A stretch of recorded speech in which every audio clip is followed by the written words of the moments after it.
Welcome to this edition of Market Mantra, in which we give you a complete update on the economic, business and stock market news of the day. I'm Arjun Chaudhary and with me is my co-anchor in Hindi, Amit Goel. नमस्कार, market मंत्र कार्यक्रम में आपका स्वागत है। आज के अंक में देश विदेश की आर्थिक खबरों के साथ साथ शेयर बाजार की हलचल पर एक नजर डालेंगे और चर्चा करेंगे। चर्चा के लिए आज हमारे साथ ऑनलाइन मौजूद हैं वरिष्ठ आर्थिक पत्रकार पुनीत जैन। पुनीत, कार्यक्रम में आपका स्वागत है। धन्यवाद अमित। सबसे पहले एक नजर आज की आर्थिक सुर्खियों पर, तो अंग्रेजी में हेडलाइन के साथ Arjun. Tata Sons Group wins a bid for acquiring Air India, makes a winning bid of 18,000 crore rupees for it. RBI maintains a status quo on interest rates for the 8th consecutive time, retains a monetary policy stance as accommodative. Sensex regains the 60,000 mark, Nifty settles near 17,900 level, and Brent crude prices rise to trade above $82 per barrel. आर्थिक सुर्खियों में Tata sons ने air India के अधिग्रहण का अधिकार हासिल किया, 18,000 करोड़ रुपए की सबसे ऊंची बोली लगाई। रिजर्व बैंक ने नीतिगत ब्याज दरों में लगातार 8वीं बार कोई बदलाव नहीं किया, उदार नीति बनाए रखने पर जोर दिया। सेंसेक्स ने बढ़त से 60,000 के स्तर को पार किया, निफ्टी भी मजबूती से 17,900 के स्तर के करीब दर्ज हुआ और ब्रेंट क्रूड के भाव बढ़त से $82 प्रति बैरल के ऊपर दर्ज हुए।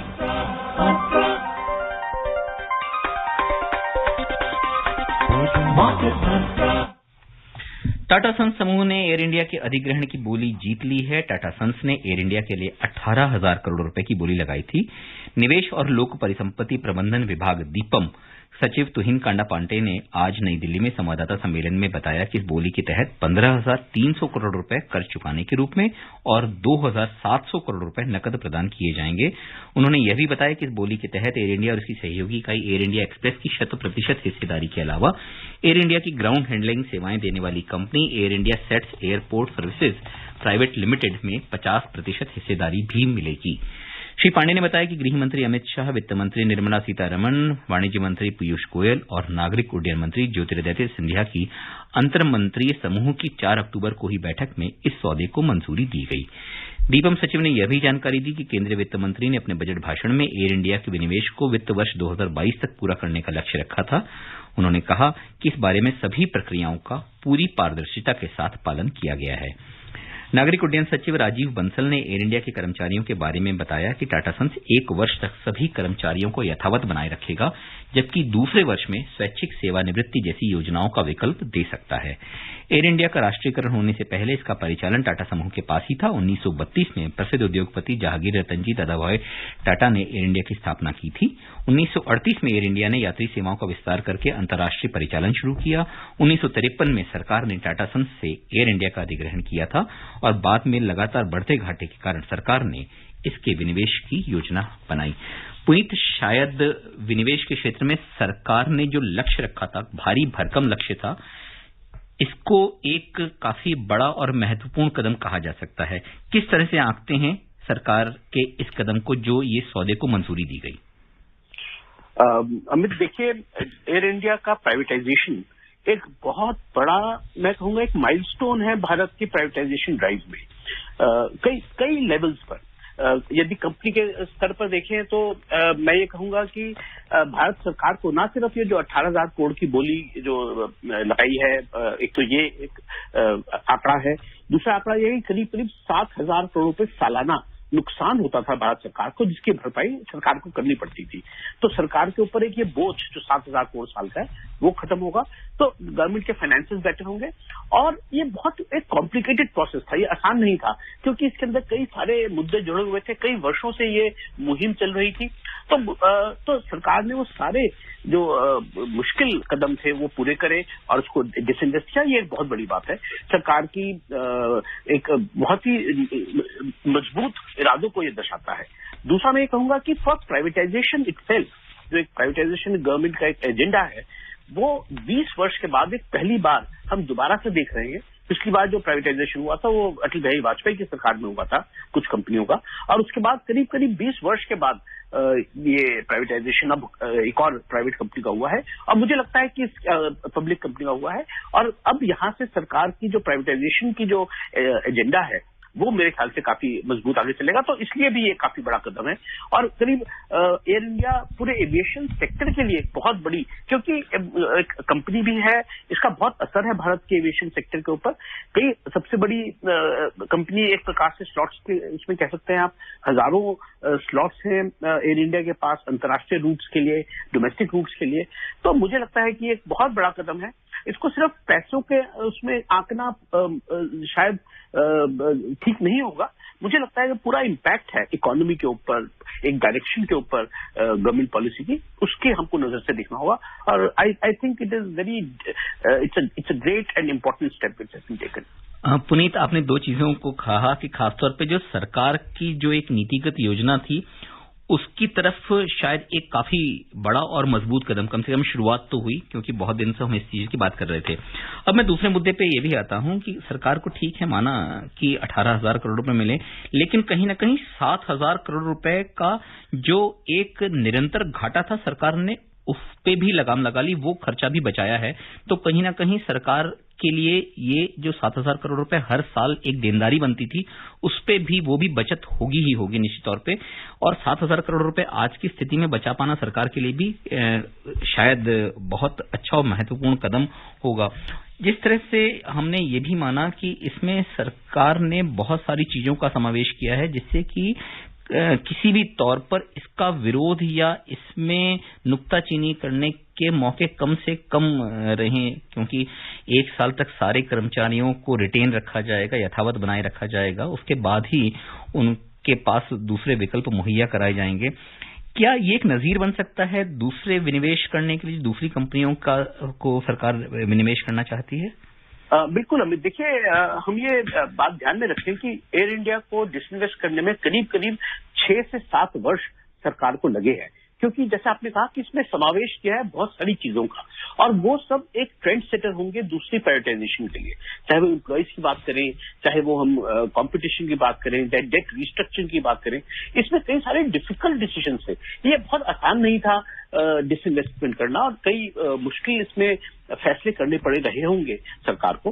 तो मुझे लगता है कि अब जो आने वाला टाइम में, मान लीजिए बीपीसीएल की डिसइन्वेस्टमेंट की बात करते हैं या कंटेनर कॉर्पोरेशन, जो बड़ी बड़ी सरकारी कंपनियां हैं और प्रॉफिटेबल कंपनियां हैं। अभी तक हमने जो विनिवेश किया, डिसइन्वेस्टमेंट करी है, वो लॉस मेकिंग कंपनीज की करी है, लेकिन आने वाले समय में गवर्नमेंट को प्रॉफिट मेकिंग कंपनीज की जब डिसइन्वेस्टमेंट करने जाएंगे तो वो एक चैलेंज होगा। लेकिन उसके लिए भी एक, मैं कहूंगा, एक रनवे तैयार किया है सरकार ने, और जो पैटर्न है, जो सरकार की थिंकिंग है, वो उसे दर्शाते हैं। अब मुझे इसीलिए लगता है कि आने वाले टाइम में हम डिसइन्वेस्टमेंट में अब काफी गति देखेंगे। Puneet, what is going to be the business model and competitive strategy of the Tata Sons who are already invested in Vistara? How are they going to reorganize Air India and Vistara for the benefit of the consumer? So, Amit, this is still, of course, not clear because, in fact, Tata Group will land up with 4 airlines. They already have investment in Air Asia India. They already have investment in Vistara. Now they will have Air India and Air India Express. So 4 airlines, and it is very difficult to run 4 airlines separately. So they will come out with a blueprint to manage this. It's going to be a big challenge. And I think only a group like Tata's, who have enormous management capabilities, they have a lot of credibility. People trust them. Employees trust them. In fact, for the first time in a disinvestment, I hear no voice of dissent, either from employees or from any other quarter. And everybody seems to be happy that Tatas have taken over this airline. So I think they will be able to achieve this difficult task of bringing all these platforms together and to give India an airline of international repute. There's also an SPV, a special purpose vehicle, to which the liabilities are being transferred. How will that debt be amortized? It's a combination of a partnership of Tata Sons and the Government of India?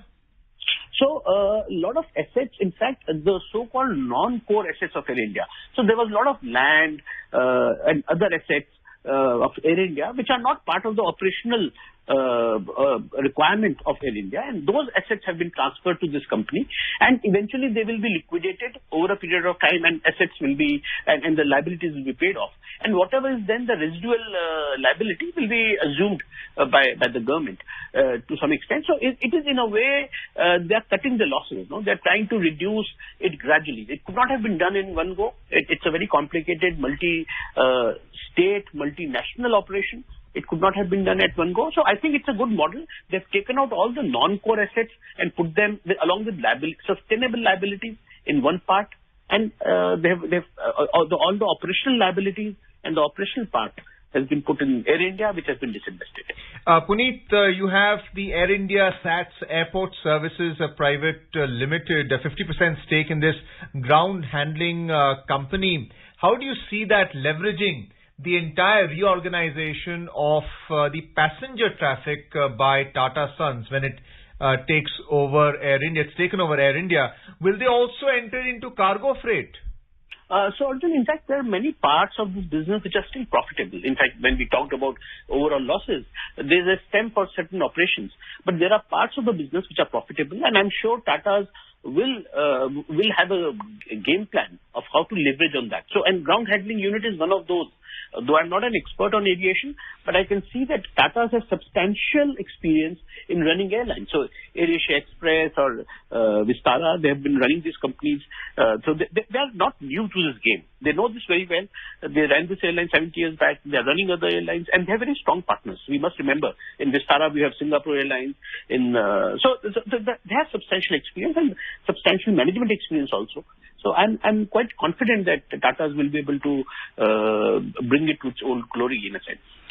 Puneet, जिस तरह से आपने भी जिक्र किया कि विस्तारा में टाटा पहले से ही मौजूद है एयर स्पेस में, और एयर एशिया में भी शायद उनकी कुछ हिस्सेदारी है, और अब एयर इंडिया का जो स्वामित्व उनके पास आ जाएगा या आ गया है, अगर ये मान लेना चाहिए, तो भारतीय जो विमान सेवाएं हैं उसका जो भी पूरी हिस्सेदारी है उसमें टाटा अब कितना मजबूत खिलाड़ी बनकर उभरेगा, और इसमें क्या एक उपभोक्ता के लिए कुछ हम सेवाओं का और कीमतों के रूप में कुछ और बेहतरी की उम्मीद कर सकते हैं? तो अमित, मैं जो दूसरी एयरलाइंस, बड़ी एयरलाइंस है, कल इंडिगो एयरलाइन के जो सीईओ हैं उनका इंटरव्यू आया था, और दूसरे भी जो बड़ी एयरलाइंस कंपनी है उन्होंने भी ये बात कही है कि हालांकि टाटा के आने से डेफिनेटली कंपटीशन बढ़ेगा एयर स्पेस में, लेकिन उन्होंने उसको वेलकम किया है। ये बहुत अच्छा कदम है। इंडिगो एयरलाइंस के जो कल उसको वेलकम किया, उन्होंने कहा कि टाटा की एंट्री से हमारे लिए दिक्कतें बढ़ेंगी, लेकिन डेफिनेटली वो पूरे भारत एविएशन सेक्टर के लिए अच्छा है। इनफैक्ट एमिरेट्स के जो चेयरमैन हैं, जो उनके हेड हैं, उन्होंने भी कुछ दिन पहले ये बात कही थी कि हालांकि एमिरेट्स जैसी बड़ी एयरलाइन के लिए कंपटीशन बढ़ेगा, लेकिन उसके बावजूद भी उन्होंने इसका स्वागत किया था। तो मुझे लगता है कि टाटा की जो एंट्री है वो पूरी इंडस्ट्री के लिए और इंडियन इकोनॉमी के लिए सभी के लिए बहुत बेहतर है। There is also the Star Alliance, which is grouped with aircrafts and access to airports, along with departure from the airports itself, that kind of network that's already built, that kind of capacity. How do you see this acquisition by Tata Sons leveraging this and becoming a stronger member of Star Alliance? So Arjun, like I said earlier, I'm not an expert on aviation, but from what we have read and what we have observed, so there are parts of this. So Star Alliance is a business, it adds a substantial value to the business of aviation. So, and Tata, again, like I said, they're very familiar with this business. They know how to leverage these parts. They know how to bring value from a particular part of the business and take it to the whole group or the whole enterprise. So I'm sure that these alliances and these business prospects, they'll be fully explored by the new Tata management, and I'm sure they will then integrate all these into one vibrant airline, so to say. And that, I think that is also the expectation the government has had while handing over this important. So Air India is not something, it is not an ordinary disinvestment. It is something which kind of, which impacts the reputation of India as a country. So I think that given it substantial thought before bringing Tatas in as a management. Puneet, इस चर्चा में सिर्फ एक अंतिम मेरा सवाल है, क्या हम जल्द उम्मीद कर सकते हैं कि जेट एयरवेज को वापस भारतीय वैमानिक सेवाओं में हम इस तरीके से भी उड़ता हुआ देख सकते हैं, क्योंकि बहुत दिनों से उसकी भी इस तरह की बहुत सारी चर्चाएं थी, कितनी उम्मीद नजर आती है? देखिए, वो एक अलग ही केस है, क्योंकि वहां पर एनसीएलटी में वो कंपनी गई थी, प्राइवेट कंपनी है, और उन्होंने एक प्राइवेट ग्रुप को, उसको जलान ग्रुप को उन्होंने उसका मैनेजमेंट दिया है। अब जलान ग्रुप के ऊपर है कि उन्होंने वादा किया है कि वो अगले साल तक इसको शुरू करेंगे, तो मुझे लगता है इसमें समय लगेगा। चलिए, इस चर्चा को जारी रखेंगे, लेकिन आगे बढ़ने से पहले हम लेते हैं एक कमर्शियल ब्रेक। बड़े भैया, इस कहावत को जरा एक्सप्लेन तो करिए कि पानी यूं मत डाले जाओ, ऋतु देख के फसल उगाओ। सिंपल है छोटे, कि अपने लक्ष्य को दिमाग में रख कर इन्वेस्ट करना सीखो, पैसा ऐसे ही मत लगाते जाओ। ओ, तो ये बात है। हाँ छोटे, अगर पढ़ाई के लिए या किसी की शादी के लिए जोड़ना है रुपया, तो उसी हिसाब से तो इन्वेस्ट करना पड़ेगा ना भैया। बड़े भैया, छोटे, भारत के सबसे बड़े स्टॉक एक्सचेंज NSE द्वारा निवेशकों के हित में जारी।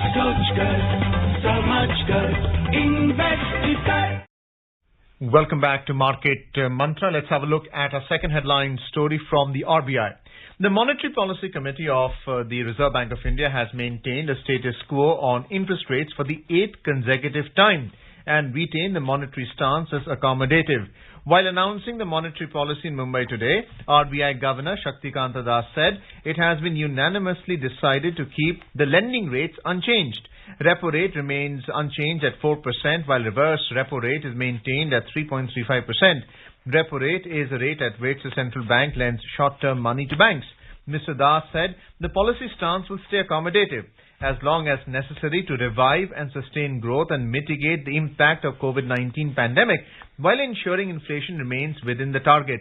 RBI has also maintained that the financial year 2022 GDP growth target at 9.5%. The governor said the central bank sees the second quarter of financial year 2022 GDP growth at 7.9% compared to 7.3% earlier. He added that growth impulses were strengthening and inflation trajectory may be shifting downwards in contrast to initial expectations. Puneet, in the program Money Matters, we had discussed this earlier as well. But again, the key question in the minds, I believe, of listeners is the transmission of these rates of interest to the benefit of the consumers at commercial banks. How do you see this improving the situation better for the average person who is seeking a loan from the bank, either for personal purposes or for business purposes? So Arjun, while taking loans, two things matter. One is the interest rates and the other is the availability of money. Because often the interest rates may be lower, but there is no money or no liquidity in the system. So fortunately, until recently, RBI was reducing interest rates. Now lately they have been increasing liquidity, and now the system has very large liquidity surplus. And in fact, today a very major announcement was made by RBI saying that in view of large liquidity available, they are stopping the GSAPs, the Government Securities Acquisition Program. So, which means that RBI believes that there is now enough liquidity available and surplus liquidity with the banks that they can pass on the interest rate, lower interest rates to consumers. And we have seen that happening lately. In fact, in the last 1 week, I have seen many big banks announcing that they have cut home loan rates further. In fact, home loan rates are now as low as 6.5% for some consumers. So clearly, excess liquidity along with this accommodative stance has led to some transmission of rates. Usually it takes time, and I think it is happening. So it is a function of demand and supply. But broadly, I think rates are now heading lower for consumers, and I expect them to stay low at least for next 6 months or so. Puneet, 2-3 चीजें बहुत संक्षेप में मैं ये जानना चाहूंगा। क्या RBI इस तरीके से देख रहा है कि जो मुद्रास्फीति को नियंत्रण में रखना है वो हम ब्याज दरों को बढ़ा के नहीं करेंगे, लेकिन कहीं ऊंची जो ग्रोथ रेट है उसको प्राप्त करके हम मुद्रास्फीति पर नियंत्रण रखेंगे? साथ ही साथ जो कंज्यूमर लोन्स जिसकी अभी आपने बात करी कि अगर कंज्यूमर लोन्स पे ये जो कम ब्याज दरों का दौर रहता है, इसकी वजह से भी हमको अच्छी वृद्धि दर देखने को मिल सकती है। साथ ही साथ एक चीज जो हाई इनपुट कॉस्ट है उससे निपटने में ब्याज दरों को यथावत बनाए रखने में कितनी मदद मिलेगी? देखिए अमित, एक बहुत ही बड़ा चैलेंज रहता है जब भी आरबीआई पॉलिसी लाता है कि ग्रोथ वर्सेस इन्फ्लेशन। यदि वो इन्फ्लेशन को कंट्रोल करने के लिए इंटरेस्ट रेट बढ़ाते हैं तो इकोनॉमिक ग्रोथ कम होती है, और इकोनॉमिक ग्रोथ कम होने से एम्प्लॉयमेंट भी कम होती है, कमाइयां कम होती हैं बिजनेस की, तो उससे काफी हार्डशिप होती है। तो रिजर्व बैंक और कई वर्षों से रिजर्व बैंक ने इन्फ्लेशन को प्रायोरिटाइज किया था। उन्होंने कहा था हम इन्फ्लेशन पर ज्यादा ध्यान रखेंगे और हम ग्रोथ को ध्यान नहीं देंगे। लेकिन पिछले 2-3 वर्षों में जब से शक्तिकांत दास आरबीआई गवर्नर बने हैं, तब से आरबीआई ने साफ कहा कि हम ग्रोथ को ज्यादा प्राथमिकता देते हैं और इसलिए एम्प्लॉयमेंट हमारे लिए ज्यादा इंपॉर्टेंट है। तो अभी मुझे लगता है कि आरबीआई का जो स्टांस है वो ग्रोथ ओरिएंटेड है। वो इन्फ्लेशन को देख जरूर रहे हैं, लेकिन इन्फ्लेशन को कंट्रोल में लाने के लिए अभी कोई बहुत प्रोएक्टिव वो कदम नहीं उठा रहे। यदि इन्फ्लेशन अपने आप ईयर एंड तक थोड़ा सा नीचे आता है तो RBI will be in a comfortable position. लेकिन अगर दिसंबर के बाद भी हाई इन्फ्लेशन रहता है तब मुझे लगता है कि आरबीआई कुछ कदम उठाएगा। लेकिन फिलहाल आरबीआई का जो आप कह सकते हैं नजर है वो ग्रोथ के ऊपर ज्यादा है और इन्फ्लेशन पर कम है। What about SLR and CRR? Do you see any change to that? Because there is also the bond buying program that makes the banks a customer of these types of GSECs. So Arjun, usually these are good tools to control interest rates and liquidity. But right now liquidity there's a lot of surplus liquidity. So any change in CRR will not create any additional liquidity conditions for banks. No, it may create some little bit of more liquidity. They don't need it. Similarly, SLR, I think bonds are being managed very well through RBI's programs of bond buying and repo operations and open market operations. So I don't think SLR and CRR are right now priority tools for RBI. They're using other things like GSAP I mentioned earlier and variable reverse repo rates. So they're doing that. They don't need to take SLR and CRR into account right now. Puneet, आगे बढ़ने से पहले फिर से लेना होगा हमको एक और कमर्शियल ब्रेक। बड़े भैया, इस दोहे को जरा एक्सप्लेन तो करिए कि बिना विचारे जो करे सो पाछे पछताए, काम बिगाड़े या बनो जग में हो फसाए। सिंपल है छोटे कि बिना विचार किए अगर आप इन्वेस्टमेंट करेंगे तो बाद में पछताएंगे और लोग हारेंगे। ओ तो ये बात है। हाँ छोटे, लोगों की बातों में मत पड़िए, इन्वेस्टमेंट सोच समझ कर आज से ही करिए। बड़े भैया, अरे छोटे, भारत के सबसे बड़े स्टॉक एक्सचेंज NSE द्वारा निवेशकों के हित में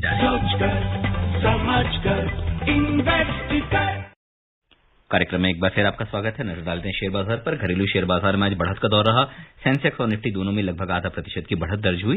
बंबई शेयर बाजार का सेंसेक्स 0.6% की बढ़त से 381 अंक उछलकर 60,059 के स्तर पर बंद हुआ। नेशनल स्टॉक एक्सचेंज का निफ्टी भी 0.6% की बढ़त से 105 अंक बढ़कर 17,895 के स्तर पर बंद हुआ। बीएसई मिड कैप सूचकांक में 0.2% और स्मॉल कैप सूचकांक में 0.8% की बढ़त दर्ज हुई। The Sensex and Nifty today closed with gains. Both indices gained more than 0.5% amid a positive Asian Q. Sensex reclaimed the 60,500 mark, while Nifty ended near 17,900 level. Sensex climbed at 381 points, a 0.64% to finish at 60,059. NSE Nifty also surged 105 points, a 0.59% to settle at 17,895. In the broader market at the BSE, the mid-cap index also added 0.15% up, and the small cap index rose 0.83%. In the Sensex pack, a share of 13 companies gained while 17 logged losses. Reliance was the top gainer as it climbed 3.8%, followed by Infosys, which gained 1.9%. On the other side, Hindustan Unilever and NDPC both plunged 1.2%. In sectoral indices, 12 out of 19 sectors logged gains. Energy sector stocks gained 2.7% and IT sector stocks rose 1.8%. On the other hand, realty lost 2.5%, while power ended 0.8% down. The overall breadth of the BSE trade was positive as shares of 1,794 companies gained, while 1,536 fell. Shares of 123 companies remain unchanged. नजर डालते हैं रुपया पे। अंतरबैंकिंग मुद्रा बाजार में dollar के मुकाबले रुपया गिरावट से लगभग 75 रुपए प्रति डॉलर के स्तर पर पहुंच गया। रुपया आज 21 पैसे की गिरावट से 74 रुपए 99 पैसे प्रति डॉलर के स्तर पर दर्ज हुआ। उधर डॉलर इंडेक्स भी मामूली गिरावट से 94.18 के स्तर पर दर्ज हुआ। And now moving on to the Asian markets, major Asian shares today gained as attractive valuations in equity markets of the region attracted investors. Japan's Nikkei 225 climbed 1.3% and China Shanghai Composite gained 0.7%. Hong Kong's Hang Seng rose 0.6% and Singapore's Straits Times added 0.4%. South Korea's Kospi slipped marginally by 0.1%. European markets are mixed and trading in narrow range in intraday trade. London's FTSE 100 and Germany's DAX were trading almost flat, while France's CAC fell 0.3%. Moving on to the U.S. market, Dow Jones gained 1%, the S&P 500 climbed 0.8%, and the Nasdaq Composite Index surged 1.1%. U.S. stocks climbed yesterday in a broad-based rally led by heavyweight technology stocks after a temporary truce in the debt ceiling standoff in Congress released concerns of a possible government debt default later this month. नजर डाल लेते हैं सोने और चांदी के सराफा बाजार पर। मल्टी कमोडिटी एक्सचेंज में दिसंबर के वायदा कारोबार में सोना 80 रुपए की मामूली बढ़त से 46,900 रुपए प्रति 10 ग्राम के स्तर पर दर्ज हुआ। हालांकि चांदी 50 रुपए की मामूली गिरावट से 61,210 रुपए प्रति किलोग्राम के स्तर पर दर्ज हुई। उधर न्यूयॉर्क मर्केंटाइल एक्सचेंज में सोना मामूली बढ़त से $1,762 प्रति ऑunce के स्तर पर रहा, जबकि चांदी मामूली गिरावट से $22.60 प्रति ऑunce के स्तर पर दर्ज हुई। Moving on to the oil market, Brent crude prices today rose around 0.5% to trade above $82 a barrel. In intraday trade, Brent crude was trading around $82.30 per barrel, while WTI crude prices were at $78.80 per barrel. Puneet, we have read the global market story now, including a domestic market. Do tell us about what's going to happen in the markets on Monday with this disinvestment story. So, Arjun, I think this is a very positive long-term impetus for Indian markets. We already are outperforming. See, while the global markets have been going through ups and downs, Indian market has been doing very well. And in fact, we almost touched 18,000 Nifty level today. So my expectation is that markets will open with positive sentiment on Monday on the back of this investment news. And particularly PSU stocks and PSU banks, I think they will do better. Puneet, कच्चे तेल की जो कीमतों में लगातार दबाव है और उछाल है, इससे कब तक कुछ राहत मिलने की उम्मीद नजर आती है, या इसका दौर कैसा रहने वाला और कितना लंबा रहने वाला है? देखिए अमित, जो मैं कमेंट्री पढ़ रहा हूँ या एक्सपर्ट एनालिसिस पढ़ रहा हूँ, उससे मुझे लगता है कि अभी ये संकट थोड़े दिनों और चलेगा, क्योंकि जो एनर्जी शॉर्टेज की बात कर रहे हैं, चाइना की बात करें, यूरोप की बात करें, यहाँ काफी जबरदस्त एनर्जी शॉर्टेज है। और ये मुझे लगता है कि अगले 5 से 6 महीने तक ये सप्लाई कंस्ट्रेंट दूर नहीं होंगे। तो मेरा अनुमान है कि अभी ये 5-6 महीने हम देख सकते हैं कि एनर्जी प्राइसेस रहेंगे। और अगर मैं ये आपसे पूछूं कि तकरीबन जो आज $80 के ऊपर अभी कच्चा तेल बना हुआ है, हम इसमें और उच्चतम कितना लेवल देख सकते हैं, और भारतीय अर्थव्यवस्था के लिए सीधे तौर पे कितना बड़ा खतरा है ये? देखिए, अर्थव्यवस्था के लिए मुझे लगता है ये सबसे बड़ा खतरा है, क्योंकि अगर ये प्राइसेस बहुत ज्यादा बढ़ते हैं, मान लीजिए $100 से ऊपर चला जाता है, तो हम क्योंकि अपना सारा 80% हम ऑयल इंपोर्ट करते हैं, तो हमारे लिए ये बर्डन होगा, रूपी को भी वीक करेगा। तो डेफिनेटली एक बहुत बड़ा खतरा है। कहना मुश्किल है कि ऑयल कितने प्राइसेस कितने ऊपर जाएंगे, पर आई होप, क्योंकि बहुत प्रोडक्शन सरप्लस अवेलेबल है, तो ओपेक प्लस जो है वो स्टेप इन करेगा और प्राइसेस को नीचे लाने की कोशिश करेगा यदि बहुत ज्यादा हम तेजी देखेंगे। Puneet, very briefly, post Evergrande, how come the Chinese markets have actually gone up in trade? Very briefly. So markets rebounded today. In fact, there was a long break because of Golden Week holiday in China, and markets are reopening gradually in Chinese region. It is basically government of China has stepped in to support the markets. Puneet, कार्यक्रम में शामिल होने और चर्चा के लिए बहुत बहुत धन्यवाद। धन्यवाद अमित। और अब चलते चलते एक नजर आज की आर्थिक सुर्खियों पर एक बार फिर। Tata Sons Group wins a bid for acquiring Air India, makes a winning bid of 18,000 crore rupees for it. RBI maintains the status quo on interest rates for the 8th consecutive time, retains a monetary policy stance as accommodative. Sensex regains the 60,000 mark, Nifty settles near 17,900 level. And Brent crude prices rise to trade above $82 per barrel. And that's it in this edition of Market Mantra for now. Goodbye.